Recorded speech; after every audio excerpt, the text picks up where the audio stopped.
Hi everyone, I'm Dr. Sanan Ansari, a gynecologist. Welcome back to my channel. One of the most common questions I get is when should I give the MRCOG exam? During residency, after PG, or later in practice? Today, I'll share not just the general advice but also my own personal journey of clearing all three parts of MRCOG, when I gave them, how it helped me, and what I recommend for you. So grab a notebook because this video will give you a clear roadmap for timing each stage of MRCOG.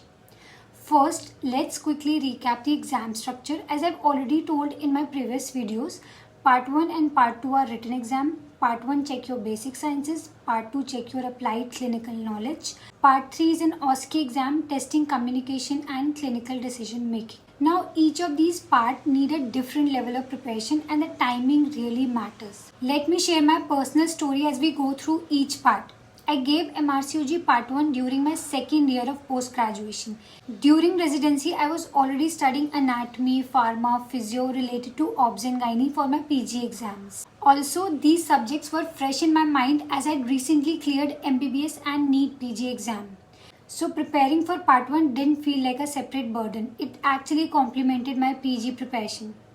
My tip for you is don't postpone Part 1 too much. The longer you wait after PG, the harder it is to recall the basics. If you're in your residency right now, especially in second or third year, it's the best time to attempt Part 1 exam. Next, coming on to MRCOG Part 2, I gave it during my third year of post-graduation.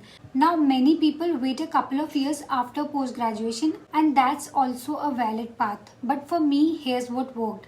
I was already preparing intensively for my MS final exams. The topics overlapped a lot like obstetric emergencies, oncology, gynae endocrinology, RCOG guidelines. Studying for MRCOG Part 2 actually helped me in my PG exam preparation too. So in my case, doing it during my final year PG killed two birds with one stone.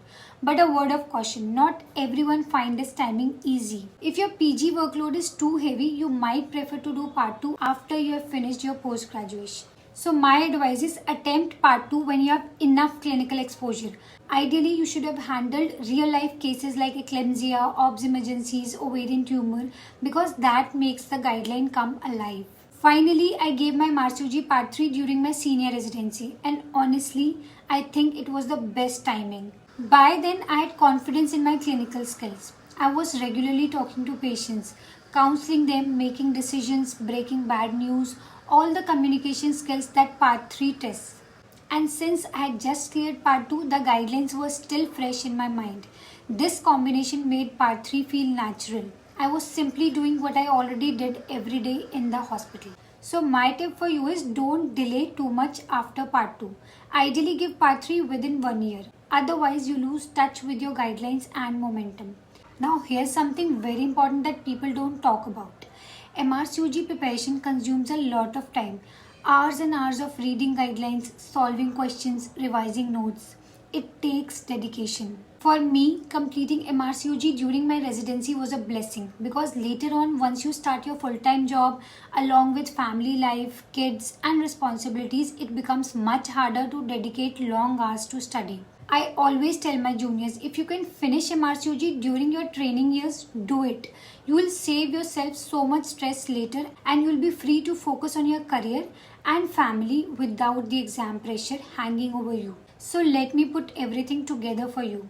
Part 1, best time is to give during post-graduation when your basics are fresh.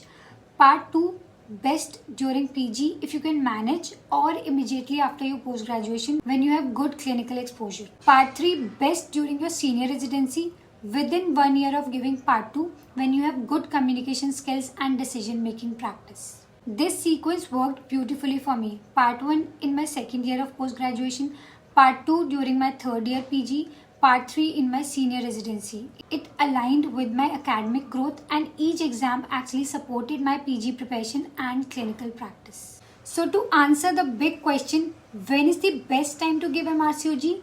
Sooner the better. When your basics are fresh and you still have the flexibility of student life.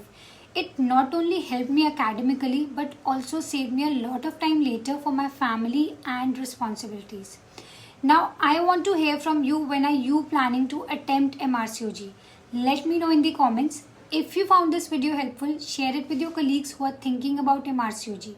See you in the next video.